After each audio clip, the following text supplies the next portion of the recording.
반갑습니다. 오늘은 목회자 목민심서 32번째 말씀을 나누기 위해서 이 타산초당을 올라왔습니다. 오늘이 타산초당에서의 마지막 영상이 될 것 같습니다. 다음에는 오늘 이 시대의 가치관에 비추어 봤을 때 타산 정약용 선생의 그 빛과 그림자, 명과 암에 대한 정리의 말씀을 나눔으로써 전체적인 마무리를 하려고 합니다.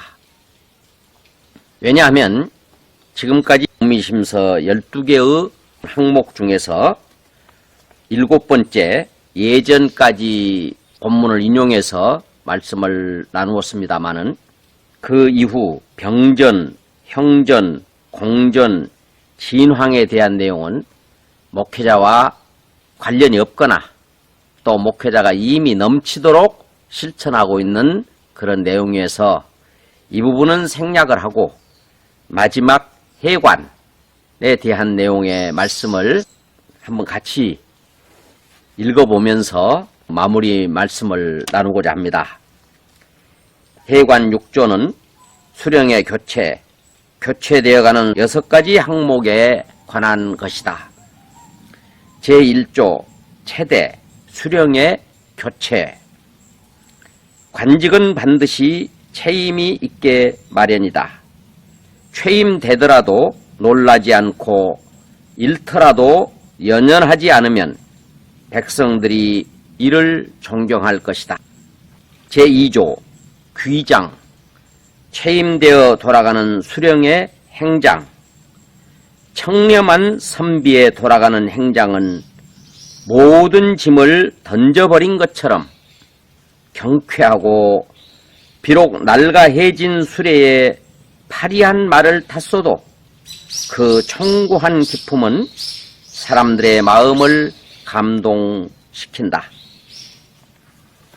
끝으로 관직을 그만두고 돌아와서 재물이 없어 맑고 검소하기가 옛날과 같으면 최상이요.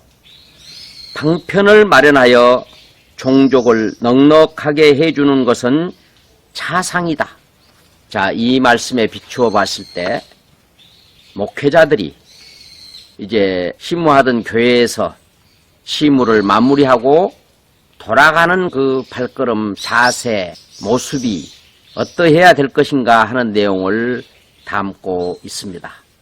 목회자들이 심무하던 교회를 떠날 때 그 모습이 본문의 말씀처럼 부임할 때보다 더 큰 것을 내려놓고 참으로 가볍게 낡은 그런 자동차를 한 대를 타고 가볍게 떠나가는 그 모습이 참으로 기품있고 은혜롭다 하는 내용의 말씀으로 해석할 수 있을 것 같습니다. 그런데 대부분의 목회자들이 이런 모습으로 그 교회를 떠나가겠지만은 간혹 그 교회에 심우할 때 그 교인들이 사놓은 가전제품이나 이런 것들을 가지고 가려고 하면서 그 교인들과 갈등을 갖게 되는 그런 모습을 볼 수가 있습니다. 그동안에 그렇게 은혜롭게 참으로 거룩한 삶을 살아왔으면서도 마지막 그 조그마한 것 때문에 이미지를 흐리고 얼룩진 그런 모습을 가지고 가는 안타까운 그런 기억이 납니다.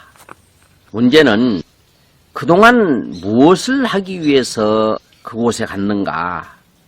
목민심서에서는 목민관의 가장 중요한 일은 백성들을 교화시키는 것이다. 가르치는 것이다.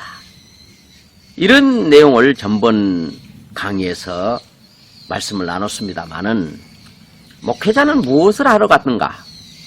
하나님의 뜻을 전하고 진리의 말씀으로 교인들을 교육하고 감화 감동시켜서 결국은 하나님의 자녀들을 많이, 하나님의 백성들을 많이 길러내는 것이 목회자의 참 목적입니다.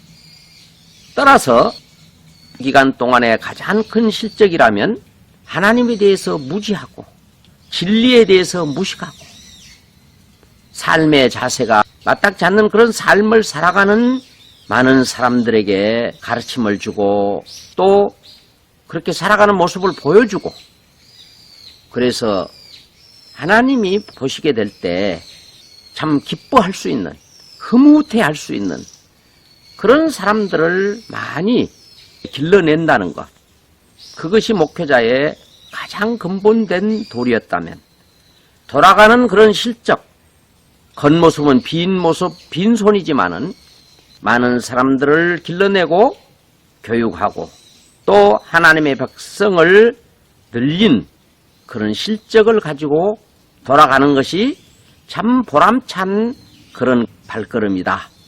이렇게 저는 봐집니다.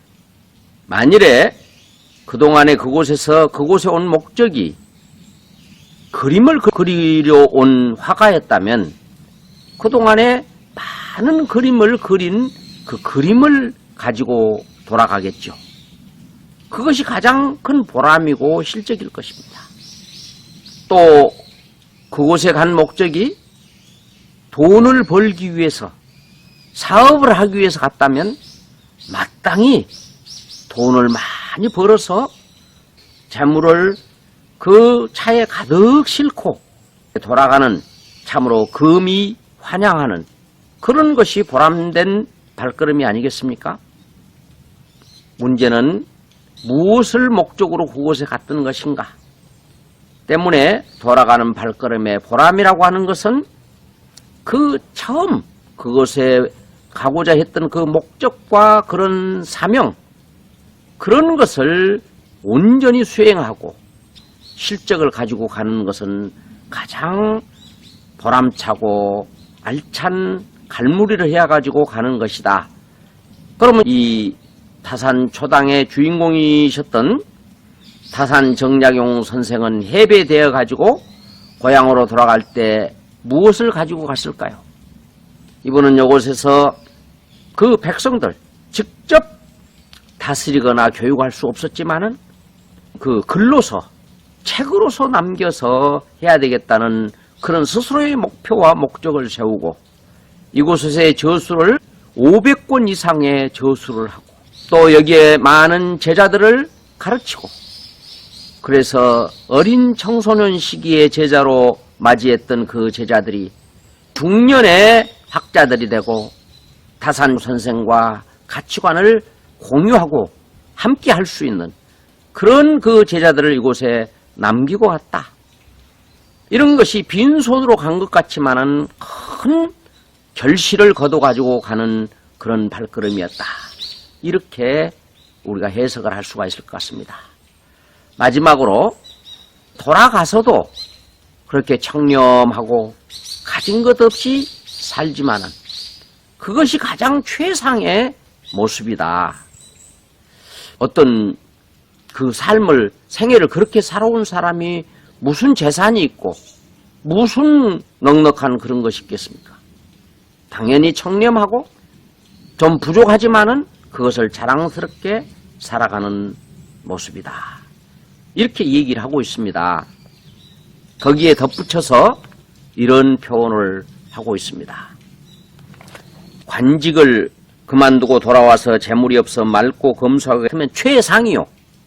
다른 방편을 마련하여 종족을 넉넉하게 해주는 것은 차상이다. 이 본문을 읽으면서 느껴지는 것은 그 목회직을 퇴직을 하면서 그 아들에게 그 교회를 물려주고 싶은, 상속해주고 싶은 후계자로 만들어서 그냥 문제들이 되고 있지 않습니까? 그런 것에 대해서 타산 선생은 그것은 차상이다. 이렇게 지적을 하고 있습니다. 지금까지 키워왔던 교회를 물려준다. 이런 것보다는 목회자의 그 삶의 모습, 그 목회자가 살아온 그 가장 바람직한 그런 그 가족의 살아가는 모습, 이런 것들을 상속해 줘야 되는 것이 가장 큰 것을 상속해 주는 것이 아니냐, 이런 생각을 해보게 됩니다. 그래서 다산 정약용 선생이 18년 동안 유배 생활을 하면서 이곳에서 발이 불편할 정도로 그렇게 공부를 하고 그렇게 해오면서 마지막 갈 때는 그런 그 실적을 가지고 가는 것처럼 우리의 목사님들도 그런 좋은 실적을 가지고 돌아가는 멋있고 아름다운 은혜로운 마무리가 되는 그런 멋진 모습들을 보여주는 목사님들이 되어줬으면 좋겠다 하는 말씀으로 오늘 32번째 말씀을 마무리합니다. 제가 지금까지 텍스트로 사용했던 목민심서는 전 강진 군수였던 윤동환 님께서 옮긴 책입니다. 특히 서점에서 찾을 수 없는 이 책을 제가 텍스트로 삼은 것은 내용이 너무나도 충실하고 보기에 아주 좋습니다. 그래서 이 책을 중간에 소개하려다가 혹시 책 판매하는 것이 아니냐 하는 오해를 살까봐 제가 이 강의 마무리를 하면서 혹시라도 이 책을 구입하시고 싶으신 분은 제가 여기에 저자의 전화번호를 남기겠습니다. 이곳에 전화를 하시게 되면 저자께서 이렇게 저자 사인을 해가지고 우편으로 보내줍니다. 책값은 15,000원이네요. 아마 할인해 주는 대신 배송비 그건 받지 않고 15,000원에 보내주겠다, 이런 말씀을 하신 걸 내가 들었고, 또 하나 다산의 생애를 그려는 다산 정약용이라는 책이 또 있습니다. 이 윤동환님께서 그 내용도 보시게 되면 많이 귀감이 되는 좋은 책이라는 것을 끝으로 소개를 해드립니다. 여기에 전화번호하고 명시를 하겠습니다. 많이들 신청하셔서 저자 사인도 받고 또 목민관이 아니라도 CEO라든가 이 모든 분들에게 꼭 추천하고 싶은 그런 책이 되겠습니다. 마무리하겠습니다. 이곳에서 책을 읽을 수 있었고 이곳에서 집필을 하고 또 제자들을 길렀던 아주 귀한 곳입니다. 이곳에서의 어떤 삶의 실적을 가지고 1818년에 유배에서 풀려나가지고 고향인 지금 남양주 조안면에 있는 곳으로 이제 돌아가게 되죠. 돌아가는 마지막 발걸음과 더불어서 또 관리들이, 목민관들이 이제 임무를 마치고 돌아가게 될 때 어떤 모습으로, 어떤 자세로 돌아가야 될 것이냐 하는 내용의 말씀을 나누는 그런 대목을 오늘 말씀을 나누었습니다. 참 마지막 이 다산 초당에서의 참 마지막 강의이기 때문에 계곡에서 흐르는 물을 이렇게 받아가지고 이걸 폭포라 이름을 지어가지고 시를 짓고 또 여기에 참 물 가운데 있는 섬, 이거는 큰 섬으로 이렇게 생각을 하고 이 돌들은 이 근처에 돌들을 모은 것이 아니고 강진만 바다에서 그 돌을 주워다가 여기다 놓고 이렇게 정원을 만든 참으로 뭐랄까 비록 유배 생활이지만 정서적으로 여유를 갖고 하는 그런 참 분이셨다, 이렇게 생각이 되어집니다. 이 현판은 다산 선생이 직접 쓴 그런 현판이라고 합니다. 또 여기는 이제 이 서암인데, 서암은 제자들이 기거하는 방 또는 손님들이 온다든가 했을 때 하는 그런 방으로 알고 있습니다. 그 다음에 여기에 보게 되면은 저 바위에다가 정석이라고 그렇게 긴 말 쓰지 않고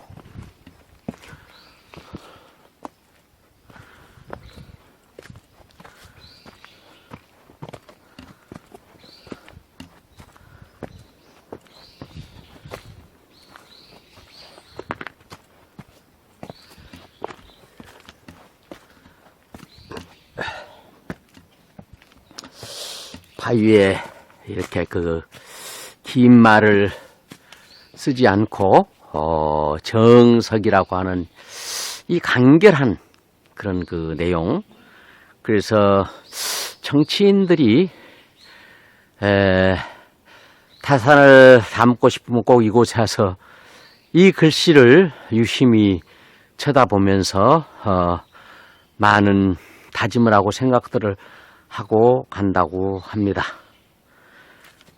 여기에 정석에 대한 해설이 여기에 쓰여 있습니다. 한번 읽어보겠습니다. 타산이 직접 새겼다고 전해지는 정석은 타산 초당의 제1경이다. 아무런 수식도 없이 자신의 성인 정자만 따서 새겨 넣은 것으로 타산에 군더더기가 없는 성품을 그대로 보여준다. 지금 이제 단풍이 이렇게 져서 곧 이제 그런데 이 근처에 지금 이 동백나무가 수백 그루가 있어가지고 겨울에도 푸른 그런 산이고 이 아래로 내려가다 보면 또 대나무 숲이 우거져 있어가지고 또 겨울에도 푸른 그런 곳이 되겠습니다.